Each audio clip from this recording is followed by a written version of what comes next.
네, 오늘 사도행전 10장의 말씀은 우리가 너무나 잘 아는 그런 내용이죠. 그래서 고넬료의 이야기입니다. 그러나 생각을 해보면 고넬료의 이야기라는 것 자체가 사실 어쩌면 그 사람들의 입장에서, 즉 사도들의 입장에서는 어쩌면 필요를 느낄 수 없었을 사람이 바로 고넬료였을 겁니다. 당시의 교회의 상황에 대하여서 9장 31절은 이렇게 말합니다. 그리하여 온 유대와 갈릴리와 사마리아 교회가 평안하여 든든히 서가고 주를 경외함과 성령의 위로로 진행하여 수가 더 많아지니라. 여기 보면 질적인 것, 양적인 것 모두가 다 나타내고 있죠. 질적으로 교회가 평안하여 든든히 서가고 주를 경외함과 성령의 위로로 진행하였다. 여러분, 이 말이 얼마나 사모할 만한 일입니까? 여러분들이 속해 있는 그의 나라 교회뿐만 아니라 여러분들이 한때 속해 있었던 과거의 교회들 중에 평안하고 든든하여 든든히 서가고 주를 경외하며 성령의 위로가 진행되는 그런 교회, 여러분 어때요?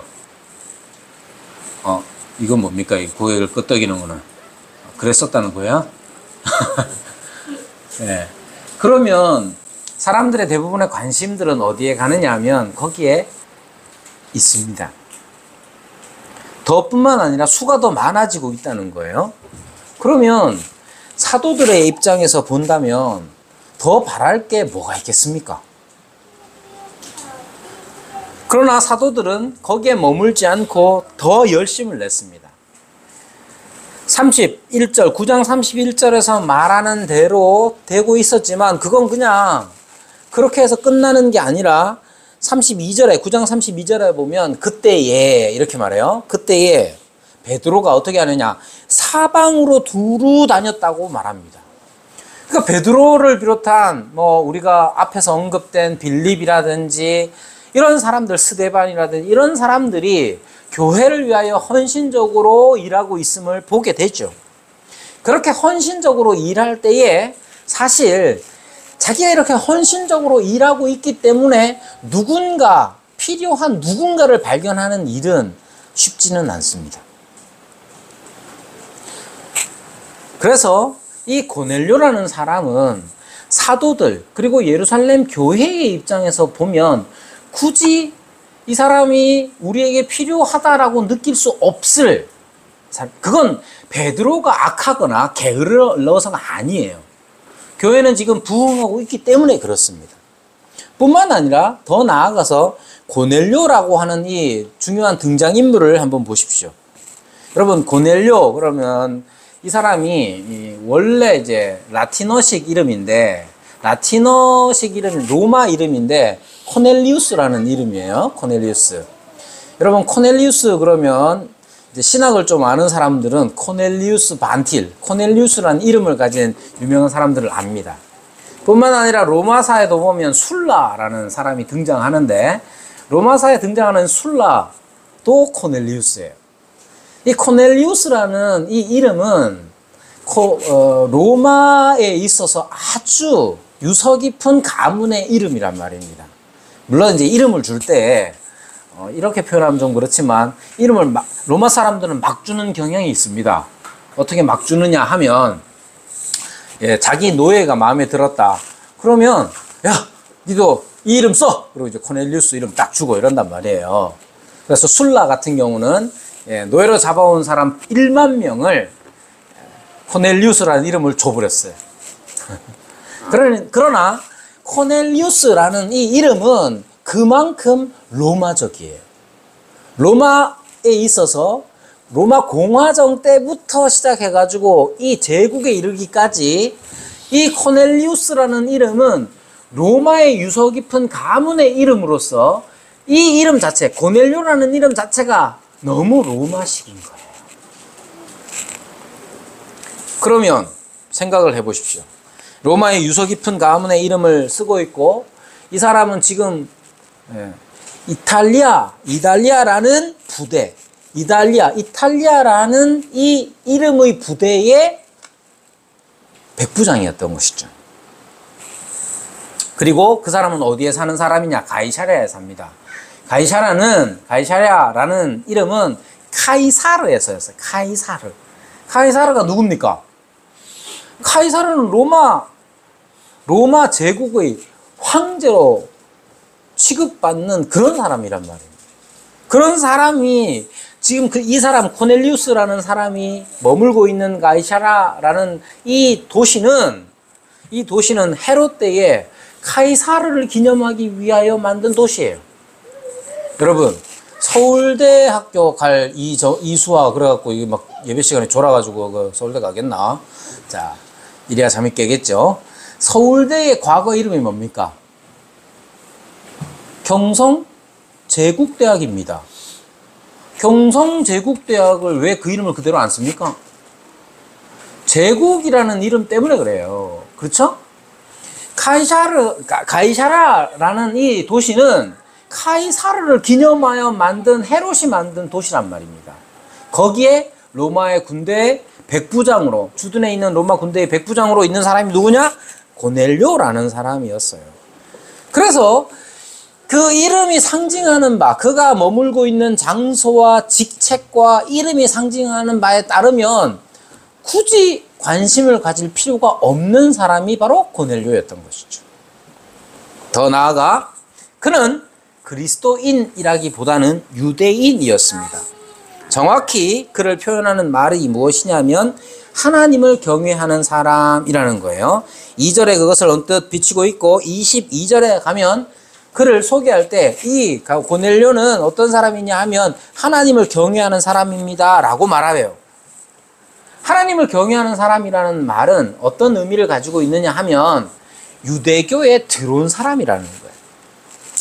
여러분, 전쟁터는 사람이 죽는 자리잖아요. 그죠? 전쟁터에서 살아서 고향으로 돌아가는 경우가 그렇게 많지는 않았을 거예요.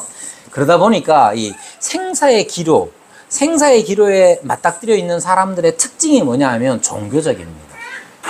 그래서 로마 군인들도 상당히 종교적이었습니다. 로마 군대 자체가 종교적인 것을 준수했죠. 옛날에 이제 저는 군생활 얘기하기가 좀 그런데 방위를 받았기 때문에 어디 가서 군대 얘기는 절대로 안 합니다. 잘 들어주기만 합니다. 자, 근데 이제 제가 이제 군생활 할 때도 뭐가 있었냐면 군대에서 대놓고 기도하는 순서가 있었습니다. 누구한테 기도하느냐? 그냥 아무나한테 그냥 기도해요.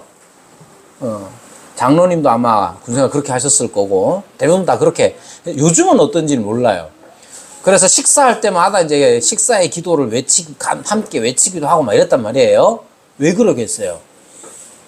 전쟁이라는 것은 생사의 기로에 놓여 있는 것이고 그때의 사람들은 굉장히 자기 그 죽음의 두려움 때문에 종교적이 되기가 쉽습니다. 로마의 군대도 종교적인 색채가 굉장히 짙었고 로마 군대 자체가 종교적인 것들을 준수하고 있었어요. 그래서 특정한 날, 우리가 이제 주일날마다 모이는 것처럼 특정한 날을 규정해서 이제 어떤 종교적인 형식들을 갖추고 있었던 것이죠. 그러나 그 로마의 종교라는 것 자체가 실제로 종교적인 만족을 주지는 못했어요. 그래서 종교적인 갈망을 만족시키기 위해서 로마의 군인들 중에 많은 경우 새로운 종교로 귀의하는 경우가 많았습니다. 그래서 가장 유명한 종교 둘이 있는데 미트라교와 그리고 유대교였습니다. 유대인들은 이 헬라 지역 사방에 흩어져 있었기 때문에 쉽게 유대 회당들을 발견할 수 있었고 유대 회당 예배를 통해서 유일신과 그리고 윤리적인 삶을 살고 있는 유대의 교인들과 접촉이 있었던 것이죠. 그래서 유대 회당 예배로 들어오는 경우가 있었어요. 그래서 어떤 사람들은 유대교로 온 사람들 중에는 유대교의 율법을 잘 지키는 사람들이 있었습니다. 그럼 이 사람을 유대인으로 해야 되는데 왜 유대인이라고 부르지 않느냐 하면 이 사람들한테 유대교에서 요구하는 게 있었어요. 결정적으로 요구하는 그게 뭐냐? 할례였어요. 사람이 몇 살이 됐든지 나이가 몇이 됐든지 간에 유대교로 남자가 들어오겠다. 저 유대교 믿을래요. 그래? 그러면 할례를 행하라. 그렇기 때문에 이 할례가 굉장히 높은 장벽 역할을 해서 할례를 받은 사람은 유대인이 되었지만 유대교인이 되었지만 할례를 받지 못한 사람들은 유대교의 여러 전통과 율법들을 다 지켜 행했다 할지라도 그는 유대인이 될 수가 없었던 것이고 그는 그런 사람들을 어떻게 불렀느냐 하면 하나님을 경외하는 사람이라고 불렀습니다. 그럼 여기서 고넬료는 어떤 사람이냐 하면 유대교에 관심을 굉장히 많이 뒀고 유대교에서 요구하는 종교적인 것들을 잘 지켰던 사람이에요. 그래서 여기에 제9시라고 나오죠. 10장에 보면 3절에 보면 하루는 제9시쯤에 라고 말하죠. 이 제9시가 언제냐? 여러분 기억하실런지 몰라도 사도 베드로와 요한이 성전에 올라가던 시기 옛날 용어가 자꾸 튀어나와서 안진뱅이라는 용어가 튀어나와서 자기를 가지고 있는 그 사람을 고치는 일을 언제 했냐? 성전에 제9시쯤에 올라갈. 왜 제9시냐면 이때 유대인들은 시간을 정해놓고 기도를 했거든요. 그러니까 유대인들이 기도하는 시간이었던 것이에요. 이걸로 미뤄올 때 이 고넬료는 하나님을 경외하는 사람 고넬료는 유대교에서 요구하는 많은 율법적 요구들을 잘 지켰던 그런 사람이었던 것이죠. 다시 돌아와서 여러분 그럼 이런 사람에게 복음을 전할 필요가 있어요 없어요?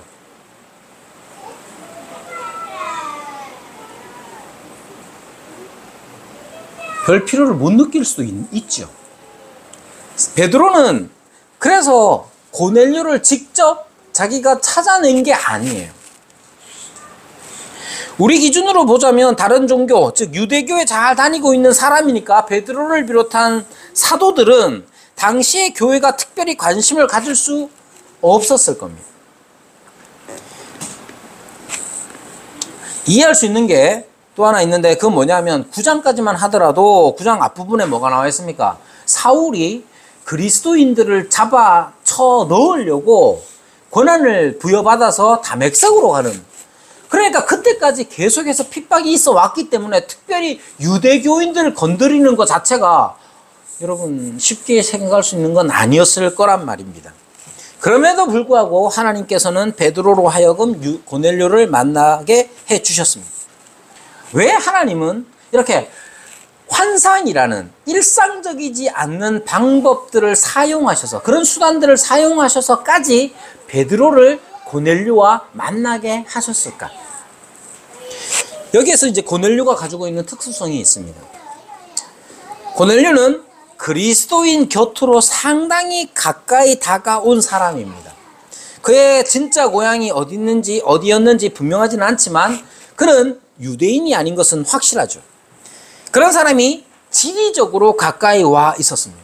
심지어 예루살렘에 있었던 베드로도, 사실 베드로는 예수님께서 성령이 임하실 때까지 딴 데 가지 마라, 예루살렘에 있어라 이렇게 말씀하셨기 때문에 예루살렘을 중심으로 해서 사역을 시작했단 말입니다.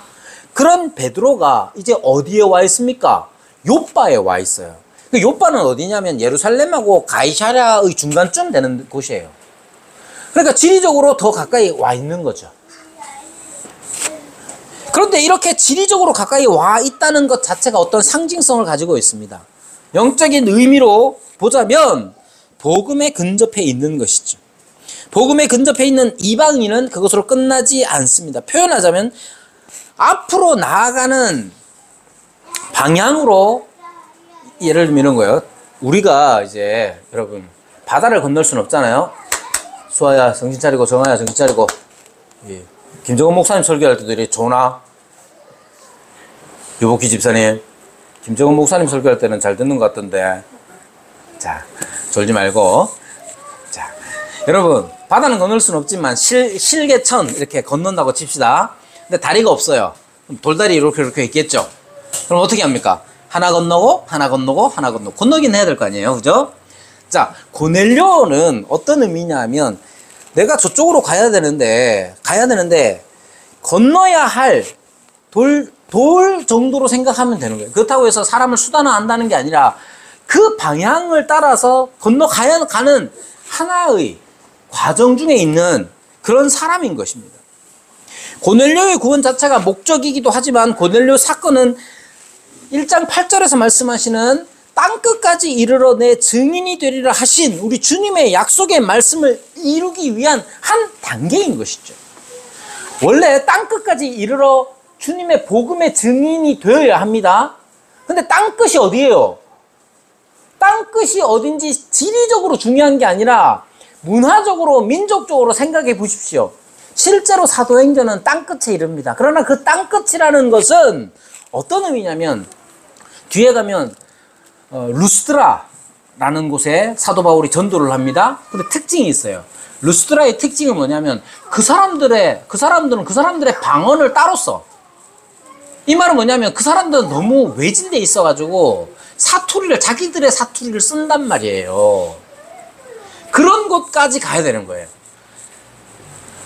제일 마지막에 일어나는 사건 중에 하나가 뭐냐 하면 사도 바울이 로마로 이제 압송돼 가는데 풍랑을 만나서 풍랑 때문에 떨어진 곳이 어디냐? 멜리데 섬입니다. 거기는 표현하자면 이렇게 표현하면 요즘은 이제 굉장히 감수성 문제가 있어서 조심스럽지만 표현하자면 미개한 곳이었어요. 그런 미개한 곳까지 가야 하는 게 누구냐면 복음을 들은 사람, 사도요 또한 그리스도인이었단 말입니다. 왜 그러느냐면 그리스도께서 그렇게 말씀하셨습니다. 땅끝까지 이르르라고. 교회는 그리스도의 말씀에 순종하여 사마리아까지가 아니라 땅끝까지 이르러야 합니다. 거기까지 이르기 위해서 고넬료 이야기는 반드시 필요한 것이죠. 이런 거예요. 여러분, 닥터 스트레인지가 뭐하노? 창건아, 닥터 스트레인지가 뭐하노? 마법을 어떻게 부려요? 특징. 주특기가 뭐야? 포털을 열잖아요. 이래가지고. 맞죠? 포털을 쫙 열면 어디 갑니까? 어디든 가잖아요. 여러분, 지금 사도들은 닥터 스트레인지처럼 포털을 열어가지고 땅끝 딱 도착하고 이런 게 안 된단 말입니다. 아니, 엄밀하게 말하면 교회는 사람들이 이렇게 모여있는 이 교회는 우리 다 함께 땅끝으로 갑시다 라고 해서 땅끝으로 그냥 갑자기 도착하는 게 아니에요. 교회의 인식이라는 것도 갑자기 땅끝으로 점핑할 수 있는 게 아니었습니다. 결국 교회는 앞서 말씀드린 대로 루스드라나 멜리데까지 가겠지요. 아니, 더 분명히 말하면 교회는 머나먼 한국이라는 땅까지 왔습니다. 그러나 그렇게 땅끝까지 이르기 위하여 첫 번째로 내디뎌야 하는 것이 어디냐면 고넬료였던 것이죠. 고넬료는 어떤 사람입니까? 그리스도인들에게로 교회 가까이로 온 사람이에요. 교회 가까이로 온 그 사람, 하나님을 경외하는 사람이라고 불리는 이 고넬료를 만나고 이 고넬료에게 복음을 선포하고 화평의 복음을 함께 누리지 못한다면 땅끝은 이룰 수 없다는 겁니다. 그래서 고넬료의 이야기가 이 10장이 새로운 확장의 첫걸음이 되는 겁니다. 그러나 이 일은 우리가 늘상 우리에게 익숙한 만큼 쉽게 이루어지는 일이 아니었습니다. 고넬료에게 복음을 전한다는 것은 쉬운 게 아니었습니다. 여러분, 복음 전파를 대단히 쉽게 생각하는 경향이 있습니다. 어떻게 생각하느냐? 그냥 복음을 전하면 되는 거라고 생각해요. 자, 창근아, 복음을 전해봤나? 복음을 대충 안 전해봤습니다. 창근이도. 네, 창근이 엄마한테 말하면 뭐라 하겠노? 모르겠어? 자, 보십시오. 복음 전파라는 걸 대부분 이렇게 하면, 요즘 사람들은 어떻게 하느냐? 우리 교회 와보세요. 우리 교회 와보세요. 그것도 그렇게 말 못하는 사람도 많아요, 요즘. 우리 애들한테도 확인한 바에 의하면, 야, 네 친구 좀 데리고 오지. 제가 이런 말 몇 번 했거든요. 그럴 때마다 듣는 소리가 뭐겠습니까? 가 불교 댕겨요, 그러는. 가 천주교 댕겨요. 야, 그렇게 친한데 좀 교회 좀 데리고 와. 그러면 가 천주교 다녀요. 그래. 그러니까 데리고 오라고 하는 거지. 네. 여러분, 근데 복음 전파라는 건 단지 우리 교회에 오세요. 아니면 예수님 믿으세요. 그것도 맞습니다. 그거 다 포함된 일이에요. 그거 부정하지 않아요. 다 포함된 일이지만 복음 전파는 그렇게 간단한 건 아닙니다. 복음을 전한다는 것은 단지 어떤 내용의 말을 내가 일방적으로 하느냐로 끝나는 게 아니어야 합니다. 여기 이제 우리가 들은 말씀에 따르면 복음은 화평의 복음이에요. 화평의 복음. 베드로의 우리가 읽은 36절에 그렇게 말하고 있죠. 베드로는 그렇게 말합니다. 36절에 만유의 주 되신 예수 그리스도로 말미암아 화평의 복음을 전하셨다 이렇게 얘기하죠. 화평의 복음이 뭐냐? 복음이 화평을 만들어낸다는 의미예요. 복음은 화평을 peace, 화평을 만들어냅니다. 물론 여기에 화평이라는 말은 샬롬이죠. 샬롬. 복음이 만들어내는 이 샬롬, 이게 무엇이냐? 여러분, 베드로가 예수님을 표현하면서 어떻게 말했느냐면 만유의 주라고 했어요. 만유의 주. 만유가 영어로 뭐냐? 맨날 만유 하다가 내가 영어로 한번 보고 놀랬던 기억이 있어요. 너무 쉬운 단어야. 만유가 뭐겠어요? 영어로 올이야, 올. 이럴 때 여러분 놀랬을 때 이렇게 하는 말이 뭐예요? 올. 잠 깨라고 제가 오랜만에. 여러분, 만유의 주는, 만유는 올이에요, 올. 여러분, 모든 것의 주인이 누굽니까? 예수님이래. 근데 더 놀라운 게 있어요. 그 만유의 주, 모든 것의 주인 되시는 그분이 베드로, 요한, 이런 사람들하고 밥을 먹었대요. 여러분, 만유의 주는 하나님이십니다. 하나님을 의미하죠? 그 하나님이 음식을 먹었답니다. 자기들이 그를 모시고 음식을 먹었다. 우리가 그 일의 증인이라고 자신을 소개합니다. 증인이 어떤 증인이냐 하면 예수님의 증인인데, 예수님이 어떤 증인이냐? 예수님이 죽었다가 살아나셨다. 오케이. 그러나 그걸로 끝나는 게 아니라 만유의 주, 모든 것의 주인이 되시는 참 하나님이신 그분이 나랑 밥 먹었대요. 여러분들이 밥 먹은 사람 중에 제일 유명한 사람 누굽니까? 손흥민하고 먹어봤습니까? 저는 안 먹어봤습니다. 놀랬나? 저는 안 먹어봤어요. 근데 여러분, 손흥민하고 밥 먹으면 어떻게 했어요? 그럴 때 이제 나오는 게 뭐냐? 증인의 삶이에요. 막 웃죠, 막. 막 웃으면서, 이거 뭐, 공 있네. 공 하면 누구? 손흥민. 손흥민하고 혹시 밥 먹어봤나? 여러분, 지금 베드로가 증인인데, 증인은 어떤 증인이냐? 지금 예수님하고 밥 먹은, 만유의 주 되신 분과 밥 먹은 증인이라는 거예요. 그게 뭐냐? 복음이 가져다주는 peace, 화평이에요. 그분이 진짜로 만유의 주라면 그분은 하나님이신데, 하나님이신 그분과 밥을 먹었대요. 어떻게 이게 가능한 일입니까? 우리는 손흥민하고도 밥 못 먹는데 어떻게 하나님하고 밥 먹는 일이 일어날 수 있겠어요? 그 일을 가능하게 하신 분이 바로 하나님이시라는 거예요. 그래서 지금 베드로를 비롯한 모든 증인들이 증언하는 것은 뭐냐? 나 하나님하고 밥 먹은 거야. 밥 먹은 사람이야. 근데 여기서 내가 얼마나 위대하고 대단하냐를 나타내는 게 아니라 하나님이 어떻게 그 은혜를 베푸셨는지를 증언하는 거예요. 여기 보면 38절에 이렇게 말합니다. 하나님이 나사렛 예수에게 성령과 능력을 기름 붓듯 하셨다. 여기에 성삼위 하나님이 다 등장하시죠. 하나님이 나사렛 예수에게 성령과 능력을 기름 붓듯 하셔서 뭘 하셨습니까? 두루 다니시며 선한 일을 하시고 마귀에게 눌린 모든 사람을 고치셨어요. 고치셔서 뭘 하셨습니까? 함께 음식을 먹으셨어요. 여러분, 복음은 화평의 복음은 어떤 겁니까? 하나님이신 그분이 우리에게로 오셔서 우리와 밥을 먹어주시는 거예요. 우리는 하나님과 밥을 먹을 수 있는 존재가 되는 것이죠. 이게 얼마나 놀라운 일입니까? 여러분, 우리에게는 너무나 익숙한 이 일이 진정 가당키나 한 일인지 먼저 생각해 봐야 합니다. 우리가 오늘도 함께 식사를 합니다. 여러분, 우리가 식사를 할 때, 우리가 예배를 드릴 때에, 식사를 할 때에 가장 중요하게 인식해야 하는 게 뭐냐? 하나님이 함께 하신다는 거예요. 하나님이 우리의 식사의 자리에 함께 오셔서 우리와 함께 식사를 나누신다는 거예요. 이게 가당키나 한 일입니까? 우리가 무엇이기에 하나님이 우리와 함께 하신단 말입니까?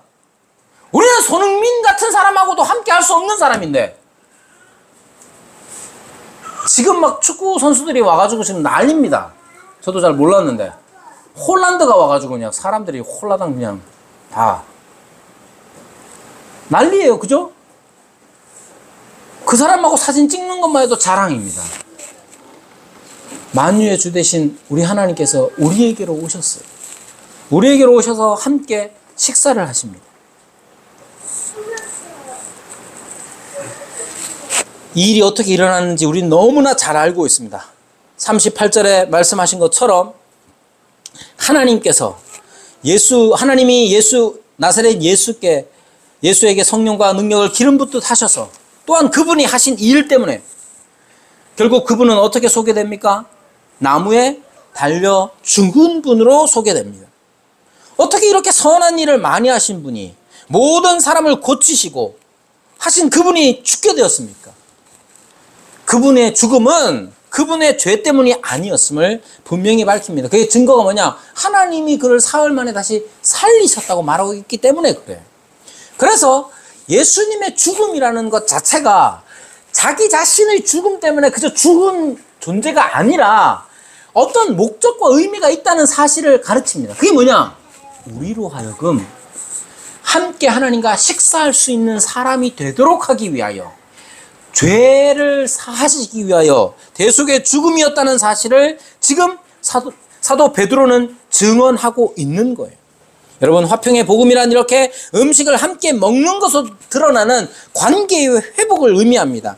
하나님과 인간은 이제 음식을 함께 먹는 화평을 누리는 거예요.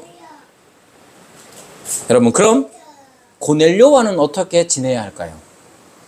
복음을 전하는 사람, 여기에 보면 많이 등장하죠. 여기에 루다라는 곳에서 베드로가 사역을 했습니다.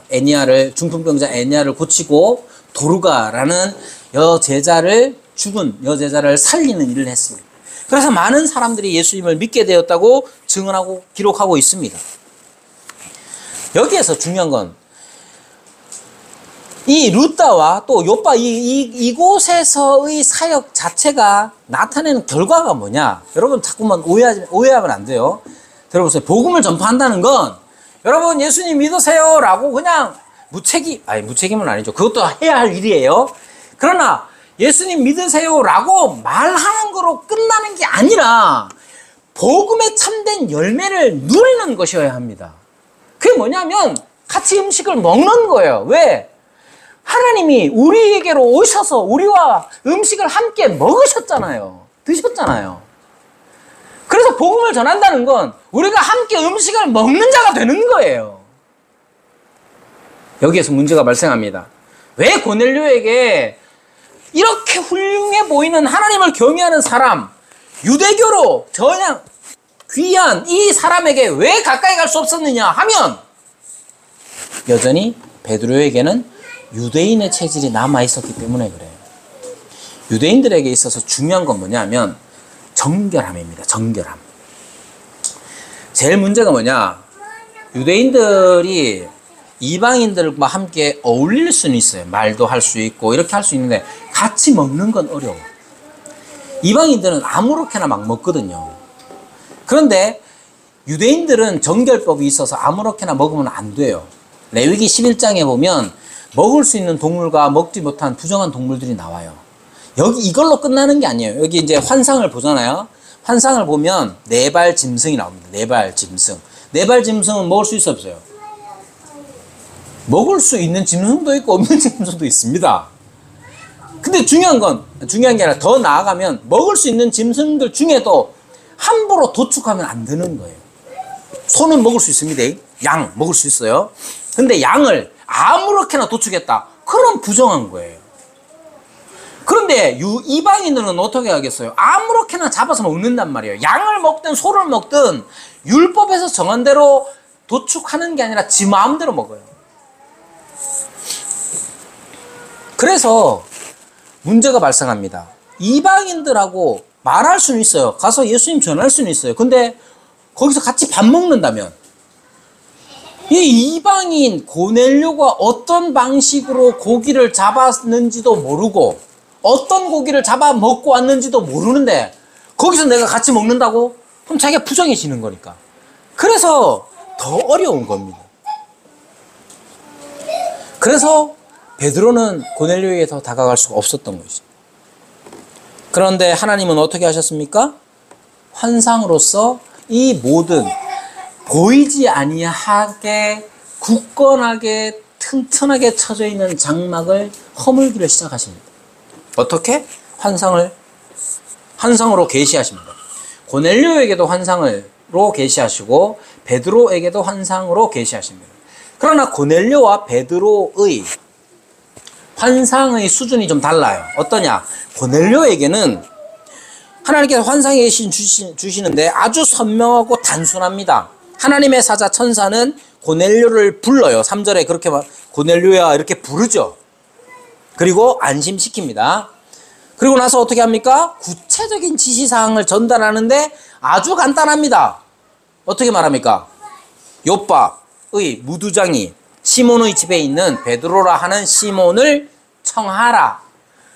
아주 간략한 거예요. 베드로의 환상은 어떻습니까? 고민하게 만듭니다. 베드로의 환상은 3번씩이나 똑같이 그렇게 하는데 베드로는 도대체 이게 무슨 뜻인가 라고 고민할 수밖에 없는 그런 환상을 주시는 것이죠. 이 환상의 역할을 여러분 생각해 보시면 환상은 여러분 환상 보는 게 좋은 건가 나쁜 거? 하민이 지금 하진이 환상 보고 있나? 아이 자꾸. 자, 여러분 환상을 보는 게 좋은 걸까요? 나쁜 걸까요? 좋은 걸 수도 있고 나쁜 걸 수도 있어요. 중요한 건 환상이 최고가 아니라는 사실이에요. 환상은 베드로에게 있어서 환상은 도구, 수단일 뿐입니다. 무엇하도록 합니까? 베드로로 하여금 생각하게 합니다. 생각하게. 여러분 환상을 봤다고 해서 베드로가 뭔가를 바로 결정하는 게 아니에요. 베드로의 환상은 그렇습니다.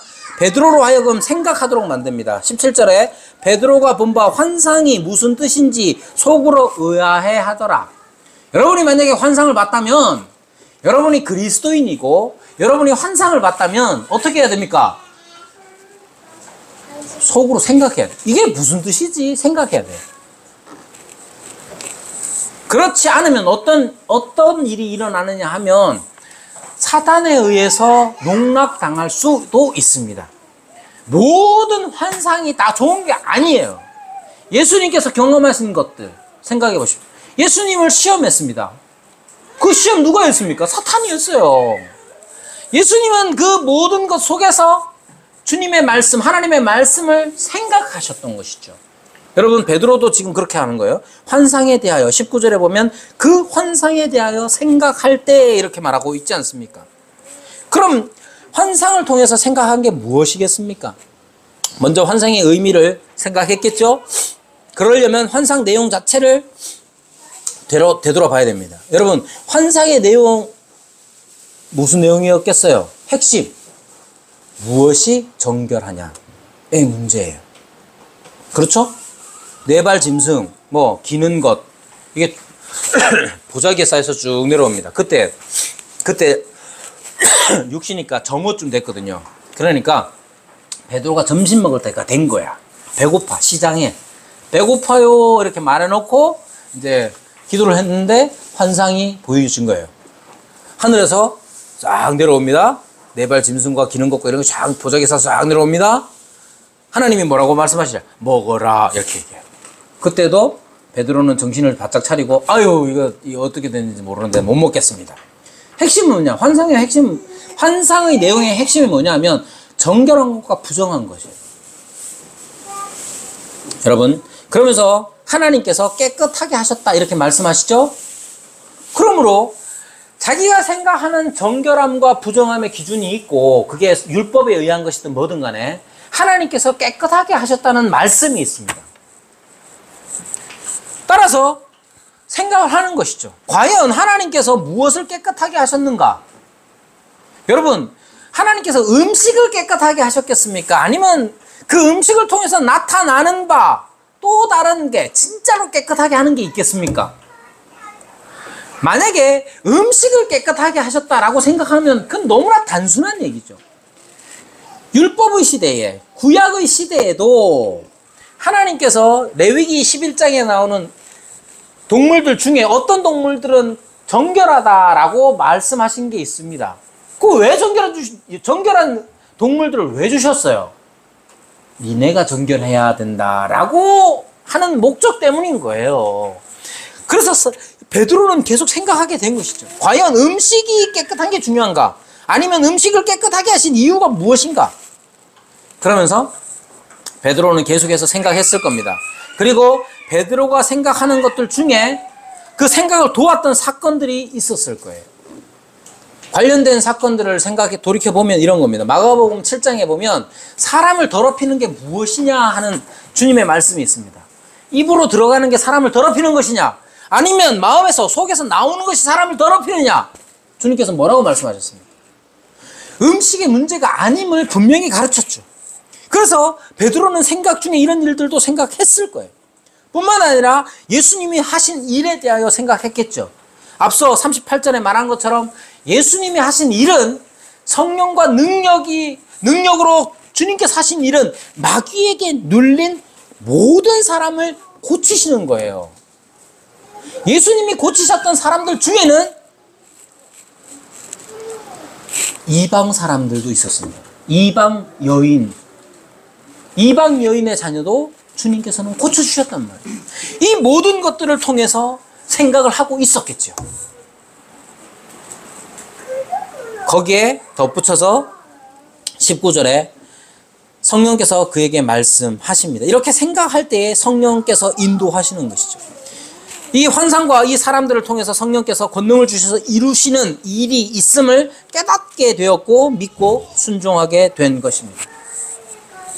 여러분, 베드로가 해야 하는 일은 성령께 순종하는 일이었고 성령께 순종하는 일은 그리스도께서 주신 사명에 헌신하는 일이었습니다.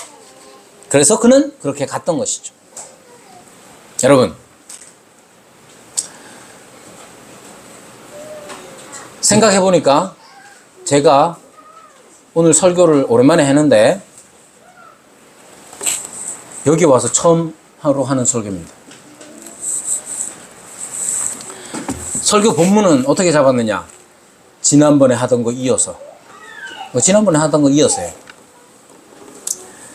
그런데 공교롭게도 예루살렘 교회가 새로운 확장의 첫걸음을 떼는 고넬료 사건의 본문이 저에게 주어진 겁니다.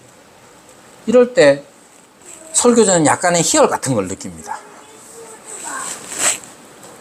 여러분, 그의 나라 교회도 좋은 교회입니다. 증인이 있어요. 김정헌, 김민정, 김하윤. 김하윤이 첫 증인이었습니다. 첫날 와가지고 돌아가는 길에 막 좋다고 막 그랬다고 전해 들었습니다. 여러분, 그의 나라 교회도 좋아요. 뭐가 좋으냐? 장로님이 좋으시고 또 우리 집사님들이 좋습니다. 우리 집사님들이 막 소리만 큰 줄 알았더니 아, 소라 막 힘든 거 같다 하면서 반미기 해야 된다고 그래. 예. 목사도 안 하는 신방을 하시고 얼마나 좋습니까? 지난주에 우리 정예랑 자매랑 박우진 형제가 왔었는데 문자를 한번 보냈더니 환대해 주셔서 대단히 감사하다고 그러더라고요. 우리 교회가 그런 교회라고 저는 생각합니다. 그래서 저도 우리 교회가 자랑스럽고 좋습니다. 여러분, 그러면 우리 교회의 새로운 확장은 어떤 것이 되어야 하겠습니까? 마치 예루살렘 교회가 평안한 가운데 든든히 세워지고 있어서 거기에 만족하고 있었다면 사실 우리에게로까지 복음은 전파되지 않았을 거예요. 어쩌면 역사에 있어서 잠시 머물다가 흐지부지 사라졌을지도 모릅니다. 우리 교회는, 제가 생각할 때 우리 교회는 참 좋습니다. 그러나 여기에서 만족하지 말아야 한다고 말하는 게 아니라 이 좋은 것들이 새로운 확장으로 더 확장이 이루어져야 하는 거예요. 무엇의 확장이 이루어져야 되느냐? 여러분, 우리 교회는 장로교회입니다. 우리 교회가 확장이 된다는 건, 든든히 세워져야 한다는 건, 여러분, 장로님이 먼저 세워져야 됩니다. 여기 장로님 계시는데, 예, 장로의 직을 행하시지 않습니다. 왜 그렇겠어요? 모자라서가 아니에요. 우리 교회는 아직 세례교인 25인이 안 됐어요. 그래서 당회를 구성할 수 있는 요건이 안 됩니다. 제가 장로님께 어거지로 장로가 되셔야죠 할 수 있어요. 그렇지만 기본적인 요건을 갖추지 않은 상태에서 그렇게 할 수는 없는 거죠. 우리 교회 집사님이 있습니까? 없습니까? 없어요. 안수하여 세운 집사가 없습니다. 여러분, 장로교회는, 칼빈 이후의 장로교회는 핵심은 뭐냐? 직분의 회복입니다. 집사라는 직분 자체를 천주교회에서는 부재로 여겼어요. 그냥 사제를 돕는 사람처럼 여겼어요. 그러나 성경적 집사는 온전히 회복되어야 할 직분 중에 하나입니다. 우리 교회가 새로운 확장의 척감을 떼려고 할 때에 필요한 것이 있다면 그것은 우리가 어디로 나아가야 하느냐예요. 복음 전파의 일들 필요하죠. 당연히 선교사를 파송하는 일도 필요합니다. 선교 한국이 좀 있다가 한동대에서 열릴 텐데 그런 집회에 참석하는 일도 필요합니다. 그러나 우리가 장로교회로서 더 성숙한 모습, 하나님께서 원하시는 바 장로교회로서의 모습을 갖추기 위하여 우리가 함께 마음을 모으고 사명으로 여겨서 한 걸음 내딛는 일이 필요한 거예요. 여러분, 우리 교회에 오시는 김정원 목사님 가정이 우리 교회에 지금 사역하고 있잖아요. 자주 듣습니다. 저한테만 말하는 게 아니고 저 없을 때도 막 독서 모임 같은 데 가가지고 그 옛날에 교회 좋다 하면서 니도 와봐라 목사님인데 자기 친구 목사님한테 니도 와봐라 이러고 그런단 말이에요. 좋은 교회예요. 어쩌면 우리 교회가 화평의 복음을 누리고 있다고 여길 수도 있습니다. 그러나 지금에 만족하는 것이 아니라 우리 교회가 장로교회로서의 정체성을 분명히 가지고 더 성숙한 화평의 복음을 누릴 수 있도록 다 함께 헌신해야 합니다. 우리에게로 가까이 오는 사람들, 고넬료와 같은 사람들을 우리는 맞이해야 될 뿐만 아니라 더 나아가 루스라 같은 사람들 혹은 멜리데와 같은 사람들에게도 우리는 화평의 복음을 누리는 자가 되어야 하는 것이죠. 그리고 구체적인 상을 그릴 때에 진짜 장로 직분에 합당한 직분자가 세워지는 일, 집사 직분에 합당한 직분자가 세워지는 일. 여러분, 목사도 마찬가지죠. 이게 왜 중요하냐면 여러분, 교회는 어떤 곳입니까? 그리스도가 왕으로 다스리는 곳이에요. 그리스도가 왕으로 다스릴 때에 세 가지 직분으로서 교회를 다스립니다. 왕, 선지자, 제사장. 왕의 직분을, 교회에서 그리스도의 왕의 직분을 드러내는 직분이 장로의 직분이에요. 그리스도의 선지자적 직분을 드러내는 직분이 목사의 직분자예요. 그리스도의 제사장 직분을 드러내는 직분이 집사의 직분이에요. 만약에 목사와 장로와 집사의 직분자들이 제대로 세워진다면 그건 어떤 의미입니까? 그리스도의 통치를 만끽하는 거예요. 우리 교회가 지금 현재 지금 수준에서 참으로 만족할 만하고 자랑할 만한 교회임이 틀림없습니다만은 그리스도의 교회로서 그리스도의 직분을 드러내는 교회가 되기 위하여 우리는 헌신해야 되고 성령의 인도하심을 따라 순종해야 하는 겁니다. 사도행전 끝까지 보면 고넬료는 이제 사도들이 가야 할, 교회가 가야 할 방향의 하나의 돌이었어요. 그 돌을 건너서 또 루스드라에 이르고 그걸 건너서 또 멜리데에 이르고 그걸 건너서 온 세상에 이르는 겁니다. 우리에게도 닥친 문제가 있을 겁니다. 그 문제가 무엇인지, 우리를 부르신 그 부르심을 따라 우리에게 주신 사명이 무엇인지, 그 우리 교회의 사명을 따라서 우리 각자가 해야 할 일들이 무엇인지 고민하고 생각하고 주님의 인도하심을 구하는 것, 그것이 우리가 걸어가야 할 첫 걸음임을 기억하시기를 바랍니다. 함께 주님께서 베드로를 인도하셨던 것처럼 우리 교회를 인도하시기를, 새로운 확장으로서의 첫 걸음을 내딛는 그 시작이 되기를 우리 함께 말씀을 생각하시면서 기도하겠습니다.